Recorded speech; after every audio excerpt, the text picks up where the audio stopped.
a day for man to do what? To die.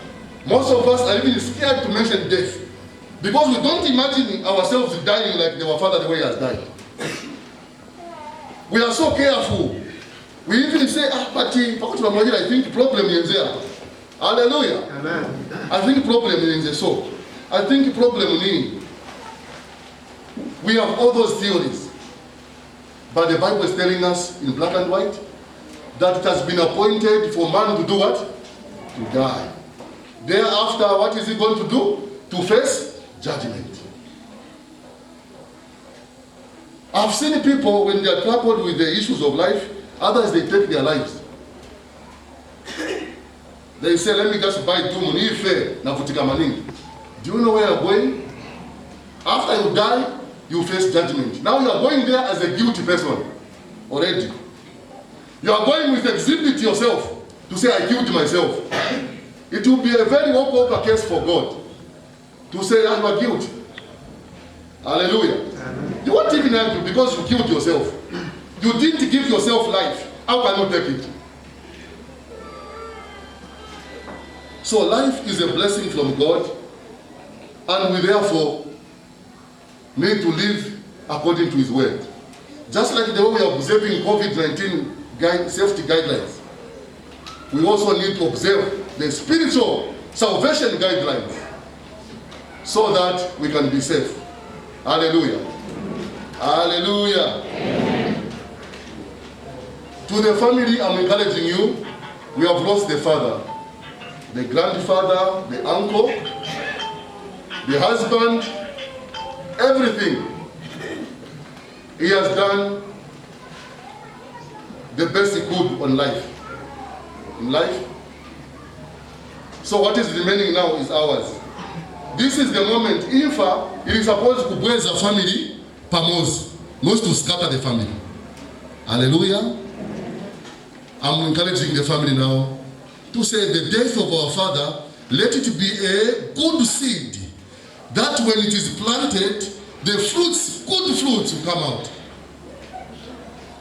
He has run his race. Nchito yao wasiliza panopaziko, tiwapelekeza, and we need to celebrate. He was a responsible father. He managed to educate his children, to give them a good life. That is what the Bible says to say, a righteous man leaves what? An inheritance for his children. So he did that. Hallelujah. Amen. So now it is up to us also. Our father has done his part. What about us? Amen. From the moment, I think this is also includes the church history now.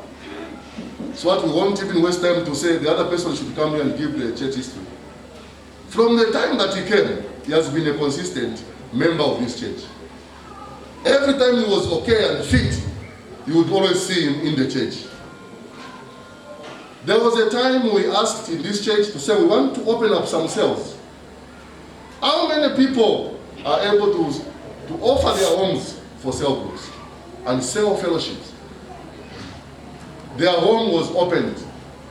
So after that was done, we called those people in front, and again I asked them, do you know what you are doing?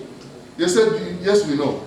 It means your home now, instead of being a private, will be more like a church. Are we together? Your sofas, maybe they were supposed to stay maybe for 20 years. Maybe they will just last for a few months. Because a lot of people will be coming in your homes to fellowship and to pray. Maybe if you have put towels there, they will mess up everything. Are you ready for this? Then he said, no, this is the work of God. Hallelujah. Amen. So it is the sign that somebody knew what he was doing. We have heard the people, they would have just maybe sat in the chair there. Because we didn't point, we just said, those that are willing to offer their homes for fellowship, and he was there to say, here is our home. Together with the wife. Hallelujah. So, when death strikes, a reminder should always come to us that are alive to check our standing. Amen? Amen. It should come to us to check our standing in the Lord. Because we don't know when it's going to strike again. and we don't know who's going to be the next. So the wise thing to do is to follow the guidelines. In the book of Acts chapter 2 verse 21, the Bible says, if you call upon the Lord, you will be saved. Hallelujah. No one can call upon the Lord for you. There are some people even say, there is no such a thing. The Bible is saying, if you call upon the Lord, whosoever shall call upon the Lord will be saved. So anyone who opens his heart to call upon the Lord, he receives mercy. So nobody should ask mercy for you. Somebody who has committed an offense is the one who asks for mercy. That's the way God wants it. So that is a personal task that we are supposed to do. Each and every one of us, we need to be on our knees to call upon the Lord, that God may have mercy upon us. Hallelujah. Amen. Shall we pray? Father, we bless your holy name. Jehovah, you are the King of glory. Today, we are crying and mourning our Father. On the other hand, Lord, we are celebrating his life. We are saying thank you for the fellowship we had with him. Thank you for the jokes we shared with him. Thank you, God, for the home that you opened even for this church. We are saying thank you, Father. For man can never do anything except it comes from you. I'm praying, God, even for the family, that God shall unite them. There shall be unity of purpose in the family. The children shall be united. The grandchildren shall be united. Our father will be a fertile seed, will be a good seed planted on the fertile soil. So that Jehovah God, after his demise, God Almighty, there shall be peace and harmony in the family. For every confusion comes from Satan. I take now this authority to bind every power of darkness in Jesus' name. Praying that this family will be blessed. The Wangalas will be blessed and favored in the mighty name of Jesus. Father, it was such a joy to have him in our midst. And today as a church, we are saying thank you for the life that God you gave unto this fellowship. Thank you for the support you gave to this fellowship. We are saying thank you because Jehovah, you are not like man. You have got a book of remembrance where you write each and every deed that human beings do. King of glory, we commit him into your hands. We pray that God, the family shall be comforted by the power of the Holy Spirit in Jesus' name. Amen. Amen.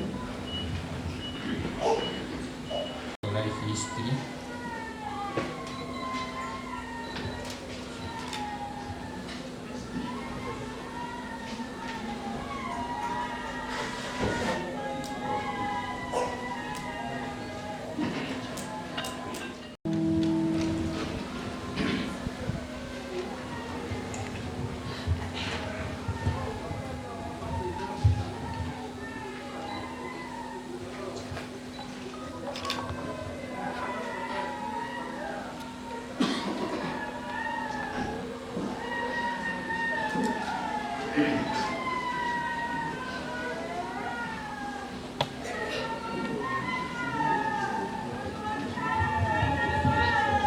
Zigomo John Mwangala ana badwa kwa 17 mwezi wa 6 1949 kumuzi wao na Mambare Chifi Mwangewata kutoka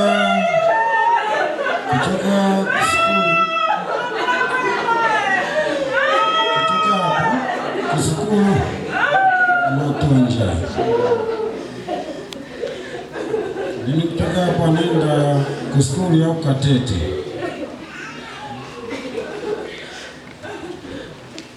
Anatoka Pofuti, anapita Yunza. Atapita Kuyunza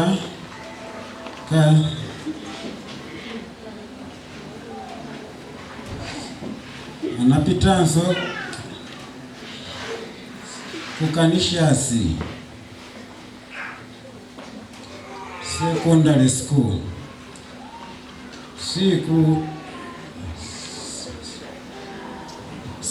Secondary School. Mu 1981 kufika so 1985 ali secondary school ya Kanishasa. Choka mu 1985 kufika so 1987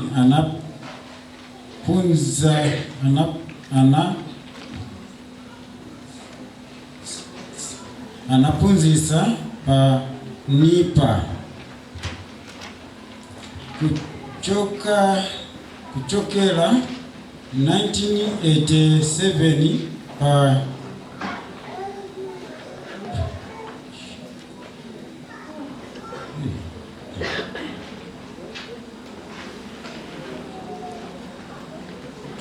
le pechi pamela naenda ku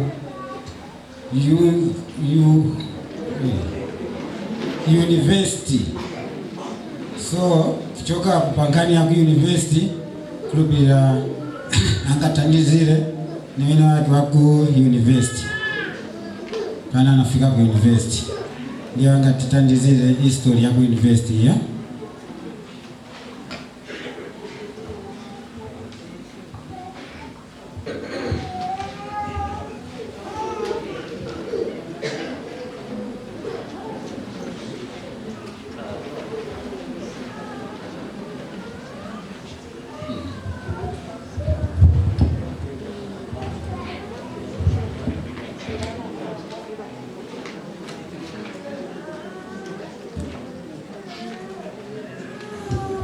Hallelujah. Tayari kila family representative Niponzo Tomvela palipa program the representative from University of Zambia Mazabwela weba tuuze but before that we shall listen to the tributes from the family. Thank you.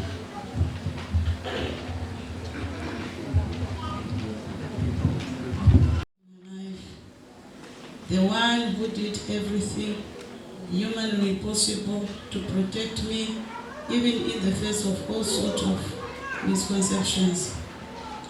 A man who understands the true meaning of marriage. His life has taught me unconditional love. In my sickness, you took care of me. You used to call me Mami Amakenzari. You were such a loving and caring husband, even though people used to talk negatively about your sickness. I never cared because we vowed in our marriage to stand together in sickness and in health. I am so grateful that I had the opportunity to share dreams, hopes, love, friendship, and much more with you. A man who stood by his family throughout. A man who was a hero to all who knew him. A man who loved unconditionally. A man who believed in sharing and in caring. A man who had to put a smile on people's face. A man who was a bigger star in his own light than most of us. Perhaps one of the most important things we shared was the love of music. You used to sing this song for me, Beatrice. You will always be in my heart, sweetheart, and the love I have for you.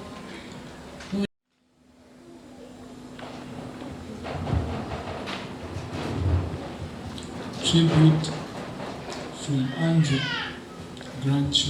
grandchild. Dear Grandpa, I'm sad. This is the grandson to Tati, who's in Australia, to Sister Tasila. Dear Grandpa, I'm so sad that you are gone from this world, but I'm happy that you are in heaven with Jesus Christ. At least I got to meet you and spend some time with you. I'll miss you. Tribute from Sister Tarsila from Australia. Dear Dad, my heart has been broken since I learned of your passing. Light in this way, it's difficult because it feels unreal. You will forever live in our hearts. We will cherish all the good memories of the times we spent together. May your soul rest in the arms of Christ. I love you until we meet again. Rest in peace, Daddy.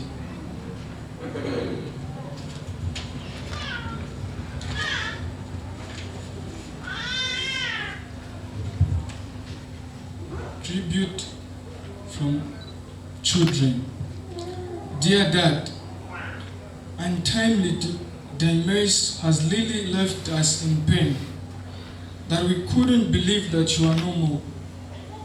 We surely miss you a lot, Papa. You are so kind-hearted, a man of his people, who used to sacrifice and give those in need. You are such a loving and caring father. Nobody can ever be. You are such a loving and caring father. Nobody can be perfect, but Dad, you are across being the most perfect dad anyone could have. Your love was unconditional.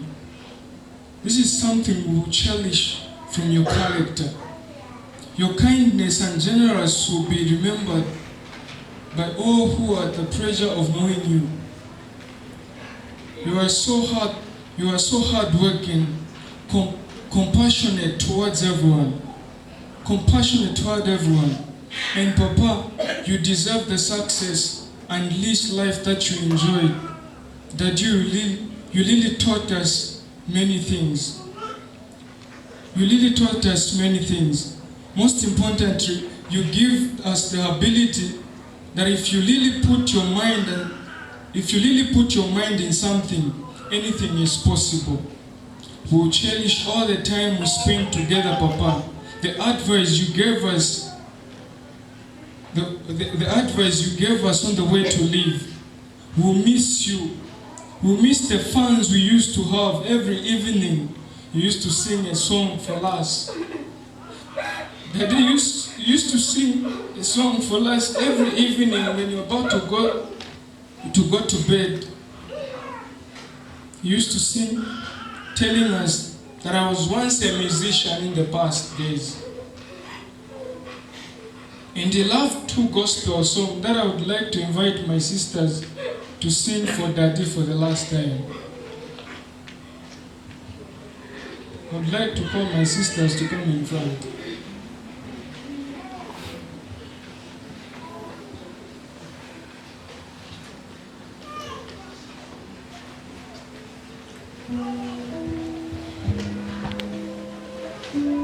Daddy used to love these songs. At times when you are playing music home, he would say, "Osa chosapo nimbo enyabwino maningi."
the truly legend of the family.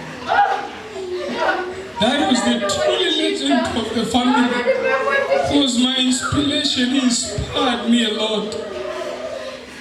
He gave me advice on how to live and to how how someone can get educated in life. Until Dad has left me with my journey.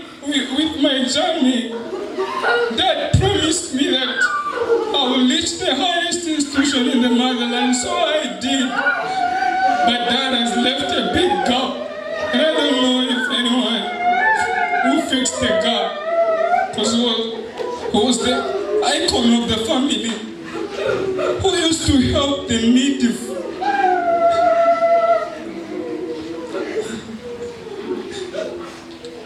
How shall we live to fulfill Dad's promises?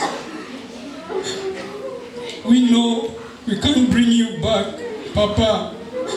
You just have to accept and give glory to God.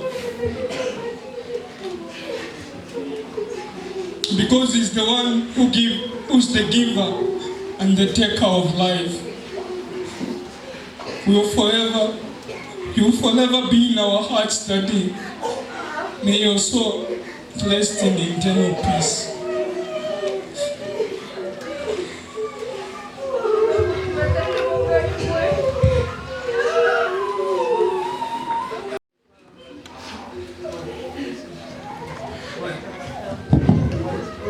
Do we have a tribute from the daughter? Somebody who can read for her, or she can manage?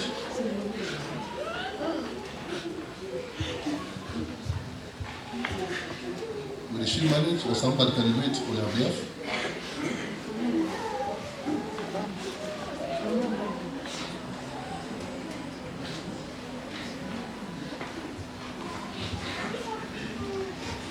Okay, thank you.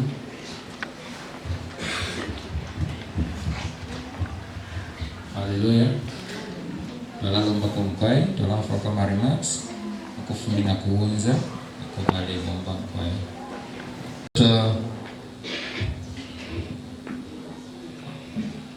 Okay, thank you. I'm